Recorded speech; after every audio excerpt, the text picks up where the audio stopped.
Hello, good afternoon, good morning. Welcome to the Racing Gambit on presented by USAwager.com on the Sports 2.0 network. We are here to break down all the big graded races happening US side this weekend. And as always, I won't be doing it alone. I'm joined by my partner in crime, Ace. Ace, how are you doing today? I'd be better if I could pick winners, but other than that, I'm doing all right. How about yourself?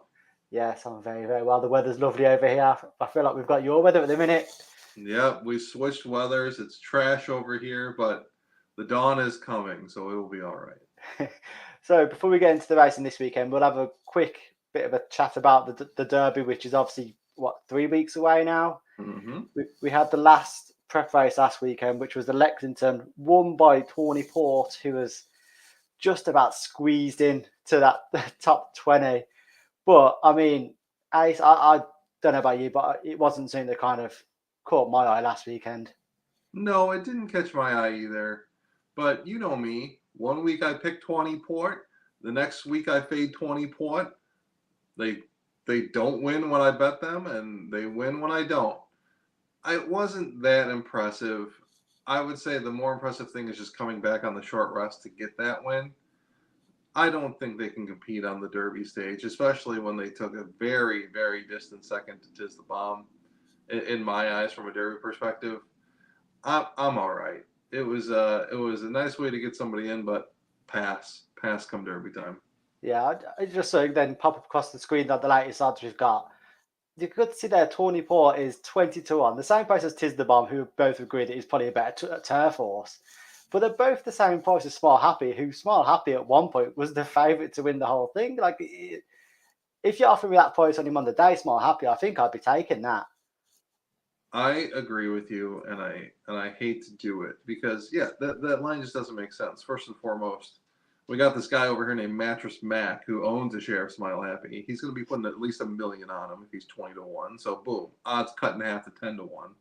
But not only that, um, uh, let's think of this. Smile Happy has taken second to Epicenter and second to is it Zozos? Zan- Zandon in Zanda, the right? Zanda, bluegrass, I not think, wasn't it? Yeah. yeah.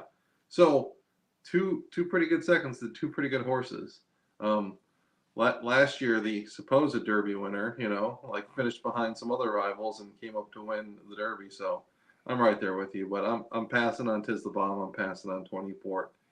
No, thank you. Epicenter is still the one to beat. Hopefully, he gets a good draw, and then the tough thing will be the underneath. White Barrio's tough. Taiba, third race ever. What are you going to do there? Zandon lost pretty decently to Epicenter. So we'll see where this whole thing ends up. Yeah, I think Zandon's a pretty interesting one as well because it just seems to kind of like the run in the bluegrass seems to have got kind of reignited kind of some kind of like belief that he could do something because there's always been a belief that he's a talented horse, but Yeah, the way he was beaten by Epicenter, that it's harder to make a case for him now. it is, and this is going to be third off the layoff, and the Derby's the Derby, right? Like anything can happen. The race could be over for you in the first 3 seconds. So it's going to be really interesting where the post draw is, where the speed's coming from, seeing as all the speed is dropping out in this race. No Forbidden Kingdom, rest in peace, from a Derby perspective. Slow down Andy, who's fast, also out of the Derby. So where's the speed going to come from, and how fast are they actually going to be going around the first turn? Not as fast as previously assumed. Yeah, well, that's something we can actually look forward to. But for the short term, we're going to look at the Apple Blossom Handicap, which is a very, very big grade one from Oakland Park this weekend. Over 1 1/16 miles for the fillies and mares, which are 4 years old and older. And I think this is a really, really hot renewal of this race this year. You've got two former winners in. And I feel like this is the weekend where this filly division comes alive a little bit, or the mare division rather comes alive, because you obviously got Malathat back in action on Friday. The Queen. You got Latruska in here, you got Cece in here, you got Claire Air in here. I mean, this is a really, really good race. It's a good race, even drawing only 5. And as much as I want to take CC, which is the hot horse, I just can't. And the reason is there's no speed in this race like Latruska. There's no one that's going to go with Latruska. Latruska is going to set her own pace, go as slow as she wants to, and I think just going to win the whole way around. I wouldn't be surprised if it's like a carousel, where it's going to be 2-5 with CC tracking the entire way around. And you got to love, I don't know about you, you got to love the efforts of Claire Air. Yes, they've won a grade 1 before, but like they didn't really beat any of the really big horses like Malatat or, like what we've been seeing with here. But I just think this one just goes around. No one's going to be with Latruska, and so Latruska's going to set her own pace and win this thing. What did you think? Yeah, it's interesting, isn't it? Because I think Claire Air probably out of her and Latruska, she was one that actually had a really good run in this staff. Mm-hmm. But with Claire Air, I think like she's almost like a bit of a bully. Like she kind of beats horses in lesser fields. Like she's good in grade 2s and then a very weak grade 1. But I think when you put her up against really, really good horses, she kind of just isn't as good as them. But you've still got to respect. Obviously, she won the grade 1 last year. She was obviously second in the Alabama, third in the American Oaks, and third in the Mother Goose. But obviously, the horse that beat her in the American Oaks also runs in here, and she's a massive price. Yeah. But like to your point, I think it's very hard to take on Latruska here. I think she is just all class. I think the distaff just didn't go away, and I think it's harder to in the distaff because it was such a bigger fielded race, and obviously there's a lot of good ones in there. And then in the end, the one that no one really saw coming won. But I think it doesn't take much away from her last year because she was still a multiple graded winner. Obviously, she won the Spinster, the Fleur de Lis, the Ogden, the Apple Block, and obviously this last year as well. So I find it really hard to take her on, and she come back looking really good at Gulfstream as well when she ran to a speed figure 105. And I think it's really hard to take her on. I do too, and you think back to last year's Apple Blossom. She beat Monomoy Girl and Swiss Skydiver. Then they went on and beat Bonnie South and Dunbar Road, right? Yeah, the distaff fell apart. They went 21 and 44. No one was going to be able to keep up with that pace, right? So the bomb came in. But you just toss that race out and you look at it and you go, oh, she's raced 10 times and she's lost once. Like that's pretty just unbelievable in her last 10 starts. So I'm with you. I know it's going to be super chalky, but hey, sometimes you just got to follow where the chalk lies, you know? Yeah, and I think the one thing that put me off about CC was the fact there's only one 6-year-old winner has won this in the past 16 years, and that was Zenyatta. And I don't think CC is in that kind of stratosphere, I don't think. But obviously it's a small field, so who knows? I miss Zenyatta so much. So much. One of my favorite horses of all time. Oh. So I think we might be both on in agreement here that Latruska just wins the Apple Blossom. Latruska just wins. That's it. That's all she's going to do. And next up then we've got the Oakland Handicap, which is a grade 2, still at Oakland, over 1 1/8 miles. Fear this is going to be very, very short in the market, I think, on the day as well. I've been trying to take them on a little bit here. I was wondering if you kind of found a bit of value in here. I did. And this is going to be like the opposite take of my last one. There's a horse in here that just tries really hard. And yeah, they might not be grade 2 caliber, but man, they are just always seem to be right there. And at Oaklawn, they've raced 8 times. They've won twice, taken second twice, taken third twice. It's Thomas Shelby. They are just a try-hard horse. David Cohen, Diodoro Robertino, 8-1 morning line, the 2 horse. This is the horse that I think at a price wins. I know like there's going to be 2 horses, Plainsman, that's going to take a ton of money, right? And then Fearless, who's going to take a ton of money. I don't think they're that much better than this field. What did you think? No, I thought it was kind of hard not to take on Fearless on the back of the Go Zapper one, which is over this course and distance as well. But I do get what you're saying about Thomas Shelby. Obviously, that's the one I should be kind of going with as a Peaky Blinders fan myself. And obviously, he did win over this. He was second over this distance in the Tinsel, wasn't he, in December? Mm-hmm. But I think the fact that Plainsman beat him and then you got Fearless coming in here, I think it just makes it more tougher. I did kind of hate myself a little bit because I was kind of toying with Superstock because of the 4-year-old record in here. Because the 4-year-old record is pretty good. They've won 4 of the past 5, but he was 8th in the Razorback and he was 2nd in the point, a very weak poinsettia as well.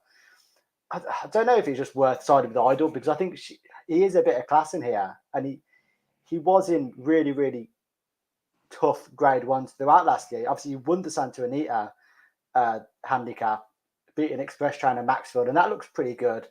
But then obviously he was 6th in the Awesome again, which kind of reversed it a little bit because Express Trainer was 3rd. But so I don't really know. Like, I'm a bit stuck on this, to be fair.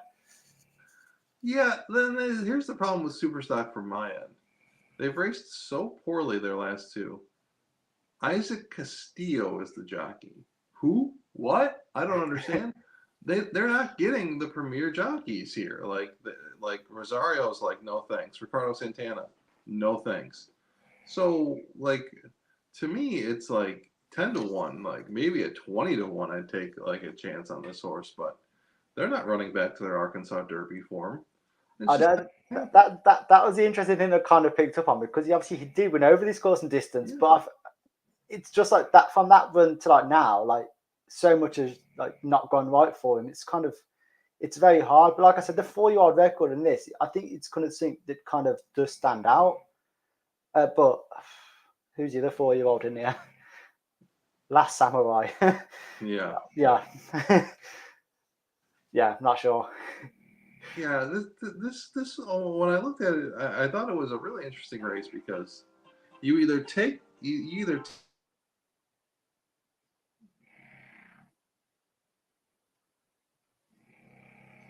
I said to myself, the only price that totally makes sense to me is Thomas Shelby. It's the only one. So that's what I'm going to be going with, and I don't think that the favorites are that great. So maybe Thomas Shelby gets his revenge. Taking 2nd by a neck to Plainsman, 3rd by only 3/4 of a length to Rated R Superstar, right? But like otherwise, they do tend to show up, and so I'm gonna be betting on that.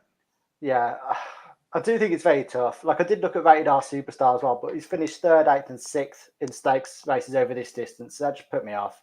I think I probably would just side with Idol because I feel like he's dropping back in class here, and I think he's probably, if he's at the level he was last year, I think he's got a good chance, and he's still like a decent price at the minute. Oh, I feel like we've lost Ace there. So next up we've got the Oakland Stakes, which is over 1 1/8 miles for the 3-year-olds. We've got Ace back again now. I was a little worried there, but yes, all right. So moving on to the next one in Oaklawn.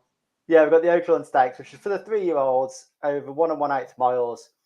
I think this is a very interesting betting race as well, to be fair. We've got Stella Tap, who's going to go our favourite, but he's only won once in 6 career starts, and he's been very underwhelming on his last 2 efforts here. So I think he's definitely a favourite worth taking on this weekend. I'm with you. Who did you like in this race? So I quite like Clancy's Pistol here, which is one of the outsiders, I guess. He's 2 from 4 this year. Both wins have come at Oaklawn, both over 1 1/16 miles. His latest win was, as I said, over 1 1/16 miles with a speed figure 88.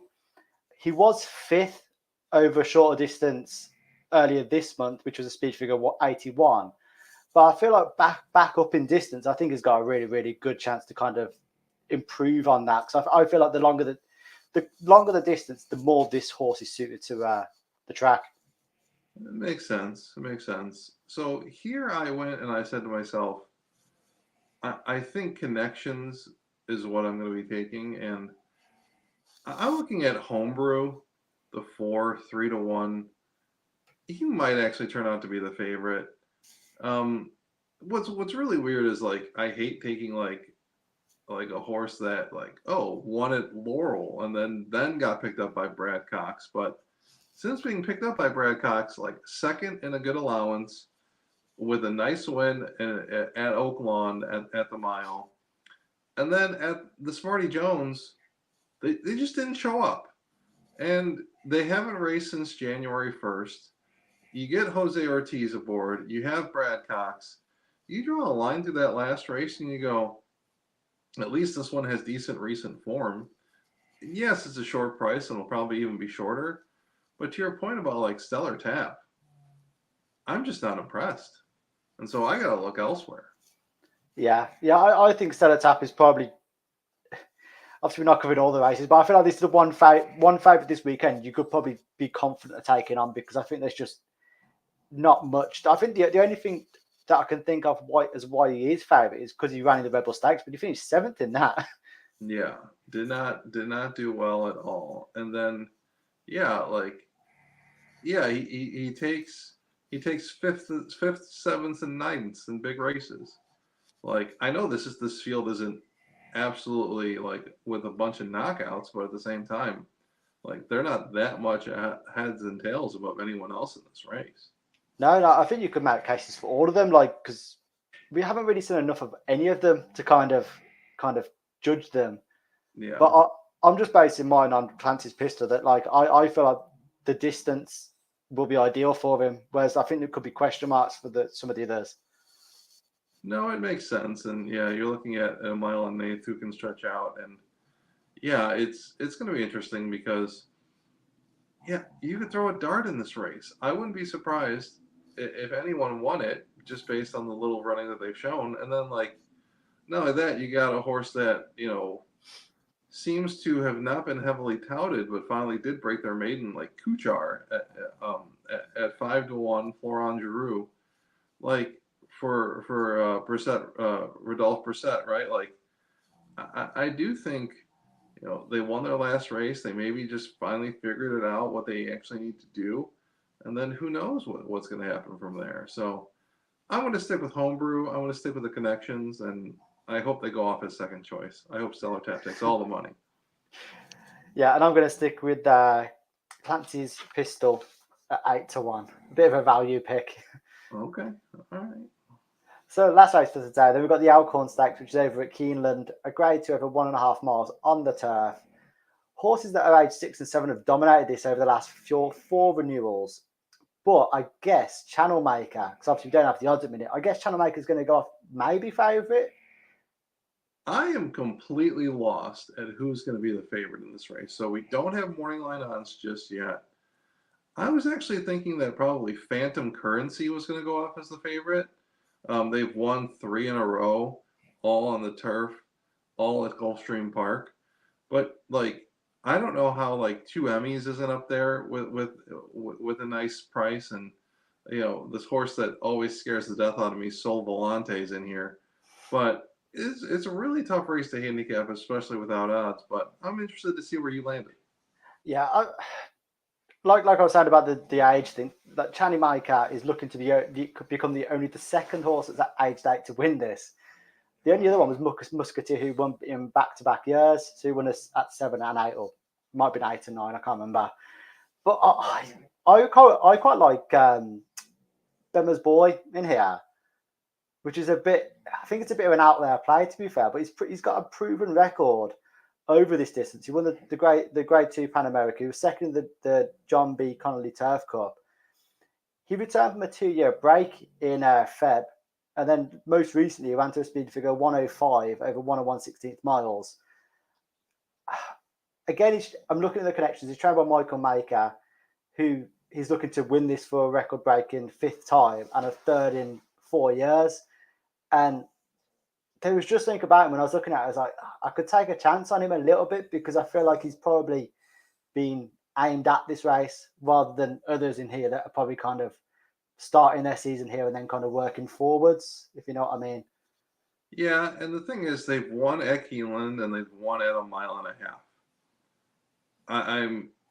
I see your angles. I'm gonna pass, and the reason I'm gonna pass is Umberto Rispoli seems broken. He hasn't won at Keeneland. He's only been riding turf horses. Even Mike Maker has only won 1 race at Keeneland this meet.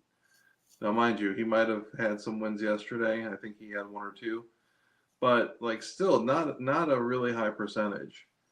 I look at Phantom Currency. I look at Irad Ortiz, who's having yet again a great Keeneland meet. I think he's, if not the best turf rider in the country, the second. I think they're going to be a short price. If there's a horse that I'm looking at for a little more of a price, and I can't like this is like a dream connection. My hometown boy, Chris Block, who's trained some of my horses, gets Flavian Pratt to ride for him. Another mystery, the 9 horse. They won at Houston at 1.5 miles, so we know that they can get the distance. They are not consistent. Not at all. They run one good race, one bad race, one good race, one bad race. But the last race was a bad one. So let's hope that this next one's a good one. I'm going to take another mystery as my price play. I don't think they're going to be anything less than 10 to 1. And I'm probably going to back that up with like phantom currency on top of some exactas and trifectas. Well, it's very hard to argue with that logic. If the sequence works out, it just works out, doesn't it? Right? If every other race they win, this is the race for them. Yeah, I'd say one of the things that puts me off about phantom currency is I just don't think his form away from Gulfstream is that good. Obviously, he was 14th in the Clark at Churchill, and then he was 10th in the stakes race at Ellis Park. I do think Channel Maker is probably undoubtedly the best horse in this race, but obviously we haven't seen him since the Breeders' Cup, where if he was 5th in the Breeders' Cup, which I don't think was bad, and his last run on this course and distance was again in the Breeders' Cup turf when it was there in 2020 when he was 3rd. But I don't think I could take an 8-year-old in this purely because of the kind of trends. And then when it comes down to 2 Emmys, obviously he won the Muse Memorial, but he was also 10th in the Fairground Stakes before that. So I feel like there's a bit of inconsistent there. And I guess he's going to be pretty short as well. Yeah, especially like the fact that like 2 Emmys has taken 2 seconds at Keeneland in 2 races. They lost by a neck in a 1.5 mile race to Spooky Channel, who's pretty good turf horse, right?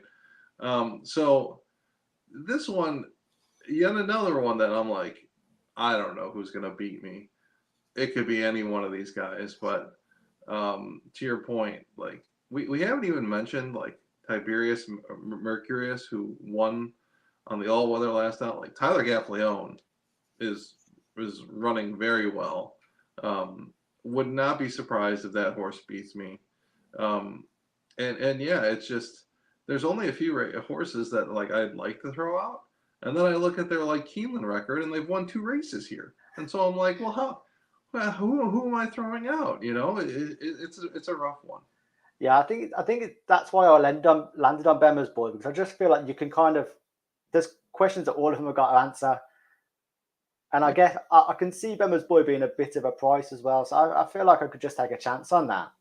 No, I'm with you, and like their 1.5 mile races that I see, they've won, take second, and take second, so they're right there, you know. Or I'm sorry, 2 wins and 1 second, so they can get the distance. They've won over Keeneland. Why couldn't they win again? I'm kind of with you. Yeah. So where you landed on that race then, Ice? Taking a shot with who I think is the best jock out there right now, Flavian Pratt. Another mystery at a price for Team Block. Yeah, we're taking Bema's Boy, and you wait to what the odds come out a bit later on, and we'll both be like looking at like 30 to 1 shots here. Wouldn't that be nice? Like it would really be something. And how about our old California boys, Flav and Umberto, going 1-2 one way or the other for us, huh? That'd be nice. That'd be nice. We'll see if dreams do come true this weekend anyway. Yeah, for sure. Well, that just about wraps us up for the weekend. Oh, actually, quickly, Ice, what's your best bet for the weekend? Okay, it's going to be Latruska at anything 1 to 1 or better. Like even money is great. Yeah, I'm kind of with you. I think that's kind of the one that cannot lose this weekend. Yeah. Well, that just about rounds us off for this weekend then. Ice, thank you for your time. And we will be back next week to preview the stakes action taking place in the States. Then thank you very much for joining us. Until next week. Bye. Like and subscribe.